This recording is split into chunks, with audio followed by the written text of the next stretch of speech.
Hello guys and welcome back to another episode. Today I am going to show you how to play the Italian game. So let's get started. And first of all, I am going to show you the fried liver attack, even though I don't recommend it because many of you actually would like to trap your opponent like that. And it starts with e4, e5, you bring out your knights and then bishop to c4. Now, to enter the fried liver attack, they have to play knight to f6 and now you play knight to g5. You see, you're attacking the f7 pawn with the bishop and with the knight. The correct move is to play d5. You obviously have to take back, and after they take with the knight, you can sacrifice your knight, forking the rook and the queen. So they have to take, and now you're going to give a check with the queen. If they go here, you're going to take with the bishop. They can only block, and it's checkmate. So this is the fried liver trap. But people are going to learn how to play against it, and the main line is actually after you take back, they don't take, but actually play knight to a5, attacking the bishop, and the main line is you give a check, they're going to block, takes back with the pawn, and then you play bishop to d3, because after they kick you out, you have to go here.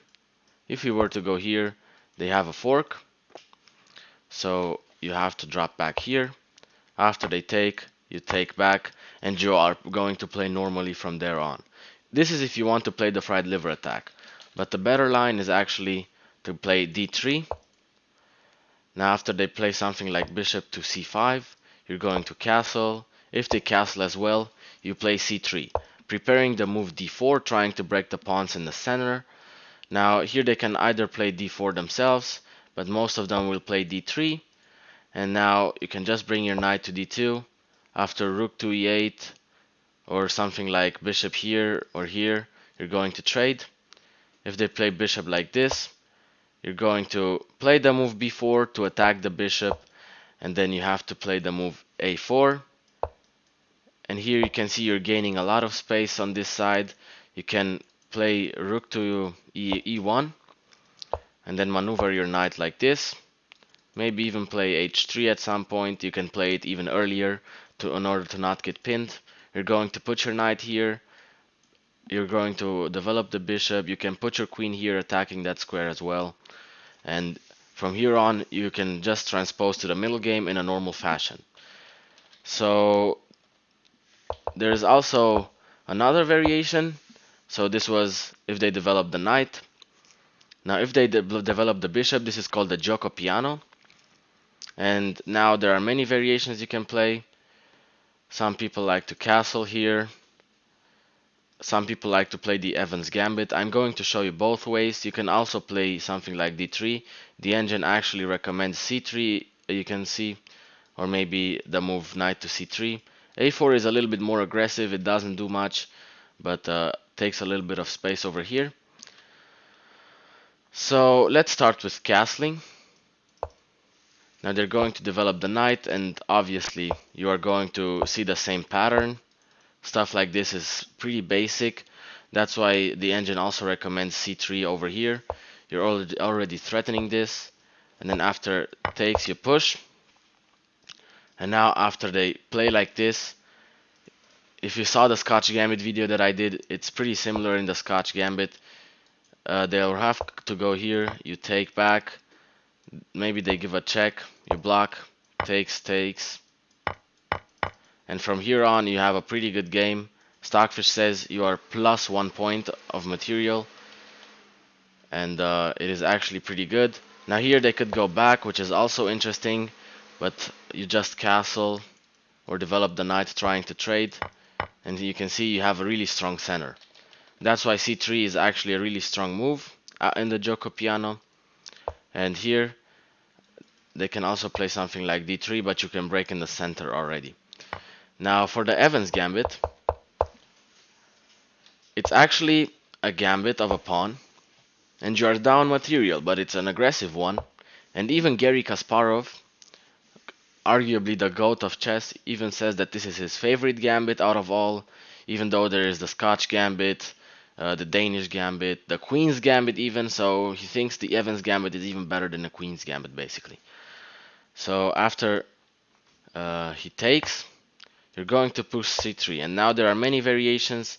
They can drop back here, you break directly in the center, and if they go here, you can play like this. After takes, you're not going to take back obviously because it's not possible. You're just going to castle. And if they take, you can play like this. You can play stuff like this. And also stuff like this, attacking the f7 pawn as well. And this is generally a very aggressive opening. If you like these aggressive openings, now here he's going to have a little bit of trouble defending this. You're going to play rook to e1. Not now, but later. You're going to win back this pawn, and you're going to have a really clean position. Now there are ways to play it. You can also just castle here, and after they go here, takes, and you still push. This is why it's important to recognize the patterns, but this is actually the majority of what you need to know in the Italian game. Also, as for basic knowledge, if you want to play like this,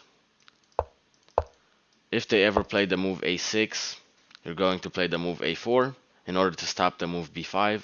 Let me show you real quick. So let's say the opponent plays like this, and then you see you play rook to e1. You should have also played b4 like I said before, but if he ever plays b6, a6, you're going to play the move a4, stopping the move b5, because then your bishop is going to be bullied out of it, and that is very important.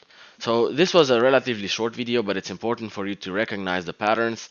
I did not intend to show you infinite lines. It's just a basic tutorial on how to play this, and if you know this and if you remember all these lines that I showed you and all the different patterns with the move c3, that is very important sometimes, with the fried liver attack, if you want to play it the specific way of how to play it. If they take, you can sacrifice, but the best move is to play knight to a5, and here you're going to give a check, takes, and then drop back here. If you know this stuff, you're going to be well suited to play against any kind of opponent. And also, if you ever play against a Paris defense, just break in the center like this, and you're going to be completely fine. And yeah, this is basically the Italian opening. You don't really have to know more. You can go into more detail if you want to be 0.3 points better, but it doesn't really make a difference, especially not in lower elos. I think this is a very good tutorial for you to get started. Also, if you like this video, don't forget to leave a like and subscribe to the channel, and check out the other videos as I've covered other openings like the Rui Lopez, the Scotch Gambit, the Carcon, the Sicilian defense, and I also got a Stefan against the World Series in which I play blitz chess against a lot of opponents. And yeah, see you next time.